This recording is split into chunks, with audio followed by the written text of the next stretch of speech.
What's up guys, Elliot here with Elliotfitness, episode 2 of Intro to Flexible Dieting. Last episode we covered what is flexible dieting and went over the basics of it.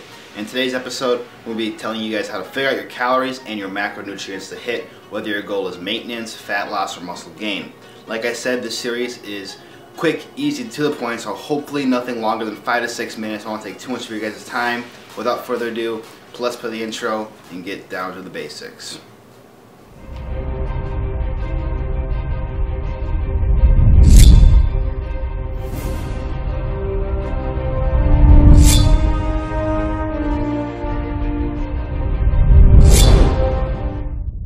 Alright guys, so first things first, we're going to be starting off with calories, just because calories is, more important than a macronutrient breakdown. Macronutrient breakdown is more geared towards, body composition, holding on to enough muscle mass while you're losing fat. It can also be more point to, making up the calories. I've seen people just do calorie counting diets, don't care about, carbs, fat, and protein, and they're just eating enough calories to stay full and putting themselves in a deficit, and they did fat loss. But if you're bodybuilding, looking to hold on as much muscle as possible, and really just changing your overall body composition, I think that macronutrients, having each one a specific goal or a range, is way more important than just overall calories, even though each macronutrient together makes up a total amount of calories. But like I said, calories is number one, so we're going to be telling you guys how to figure out your overall calories. First thing, in the description box down below, I have a BMR calculator, and BMR is your basal metabolic rate, and that's how many calories your body needs at rest. Just like this. I'm burning calories. Not much, but I'm still burning calories. And BMR is what we're going to find out. And the human body is very, very, very tricky, and to be honest with you, your first calculations probably won't be accurate. Your body needs more than just, a simple calculator plug-in. But the key to any diet, fat loss, muscle gain, maintenance is all about adjustments, and that we'll go over in a separate episode. But today, BMR, so just pause the video, go down below, and figure out your BMR.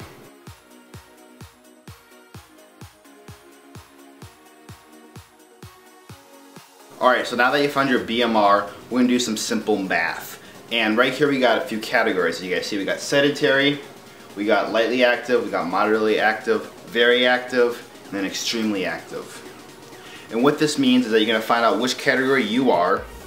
And it's pretty common sense. Sedentary right here means you don't do much, no exercise, desk job, watch TV, the Food Network, and all that good stuff. We got lightly active, which exercise 1 to 3 times a week.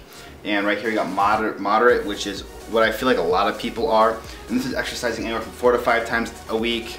And you're moving around a little bit. If you're a student and exercising 4 to 5 times a week, I would say you're moderately active. And then we got right here is very active, and that's 5 to 6 days a week. And then extremely active is basically just Olympic athletes exercising majority of the day, every day, but Olympian athlete almost. And this is very rare to be this extremely active, especially if you're a normal person. I would say you're moderately active. So now take your BMR, times it by this number that you see on the screen, and that is your maintenance calories. And like I said, the body is very, very, very more unique, very more complicated than this. Let's get to the good ballpark area. So now if your goal is maintaining, eat this many calories a weigh yourself every morning and your average weigh-in.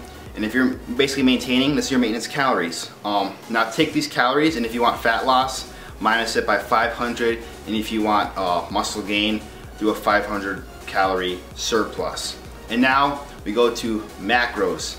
Alright guys, time to find out the macronutrients you need in order to make up the overall calories. So right now I'm going to give you a guy who needs 3,000 calories a day, for example, so you guys can relate and use visuals to do this. Alright, protein we're going to find first.